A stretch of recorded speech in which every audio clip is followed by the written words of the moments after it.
নমস্কার বন্ধুরা, আজ আমি একটা ছোট্ট ব্লগ নিয়ে তোমাদের মাঝে হাজির হয়ে গেছি। বেসিনে কিছু বাসন দেখছো, এগুলো ধোয়ার জন্য এসেছিলাম, কিন্তু ধুতে পারিনি কারণ ট্যাঙ্কিতে জল নেই, জল শেষ হয়ে গেছে। আমরা একবেলা জল তুলি আর সকালে জলটা ভীষণ পরিষ্কার আছে, আর বাকি যে টাইমে জলটা তোলা হয় না কারণ ওটা গন্ধ জল আসে, এটা বৃষ্টির কারণে হচ্ছে। তো যাই হোক, এবার বিকালের কিছু টিফিন বানাবো, সেটারই আয়োজন করছি। এই দেখো, একটু নুন নিয়ে নিলাম আর 1 কাপ মতো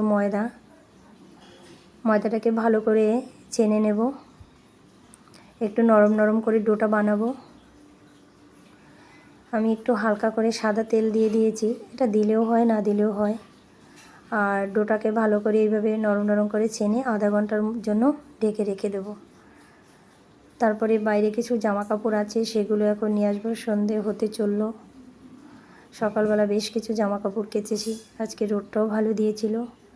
এই যে জামা কাপড়গুলো নিয়েছি, এগুলো আবার ভাঁজ করে তুলে রাখবো, তারপর আবার রান্নাঘরের দিকে যাব। চলে আসলাম রান্নাঘরের দিকে। এই দেখো, ময়দার ডোটা বেশ ফুলে অনেকটাই হয়ে গেছে। আর এদিকে একটা মাঝারি সাইজের পেঁয়াজ নিয়ে নিলাম, একে ভালো করে একদম ঝোড়ো ঝোড়ো করে কুচিয়ে, আর এর সাথে পেঁয়াজের সাথে একটু ধনেপাতাও কুচিয়ে নেব, সেটাও বেশ ঝুড়ি ঝুড়ি করে কুচিয়ে নেব।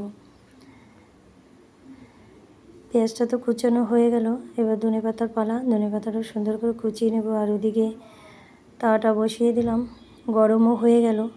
তো ফ্রাই প্যান হলে প্রথমে তেল দেওয়ার প্রয়োজন নেই, একটা একটা করে এভাবে করে বানাতে হবে। আর এই দেখো, একটু হাতে জল নিয়ে নেবে, জল দিয়ে এভাবে করে আস্তে আস্তে ছড়িয়ে দেবে। আর মোটামুটি বেশি মোটাও করবে না আর খুব একটা পাতলাও করবে না, তুমি যেরকম সাইজের বানাতে চাও বানাতে পারো, ছোট বড় অসুবিধা নেই। এবার একটা ডিম ভেঙে দেবো এর উপরে। আর সব সময় ডিমের কুসুমটা যেন মানে মিডল পজিশনে থাকে, রাখার চেষ্টা করবে। আর পেঁয়াজ ধনেপাতা কুচালাম, সেটাও দিয়ে দিলাম। আর ফার্স্টে একটু নুন দিয়ে দিলাম, দেখতে পেয়েছো। এরপরে গোলমরিচের গুঁড়ো, তোমরা যারা ঝাল খেতে ভালোবাসো একটু লঙ্কা কুচি দিতে পারো। তেল দিয়ে দিলাম। আর দিয়ার খুব আনন্দ হচ্ছে, আমি একটা নতুন খাবার বানাচ্ছি, ও শুনে বেশ চিৎকার চেঁচামেচি করছে, মানে আনন্দ করছে।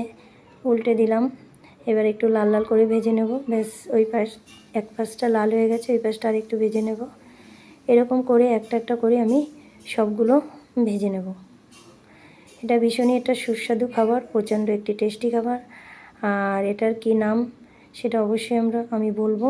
এটা একটা নেপালি রেসিপি, ওদের বাসায় কি বলে, তবে রেসিপিটা তোমাদের কেমন লাগলো তোমরা জানাতে একদম ভুলবে না। আমি নাম দিয়েছি ডিম বড়াপা, বাসায় কি বলে সেটা বলবো। আর সামনে পুজো আছে, তোমরা সবাই খুব আনন্দ করো।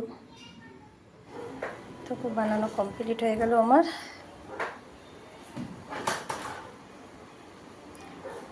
নেপালের একটা সুস্বাদু রেসিপি বড়াপা।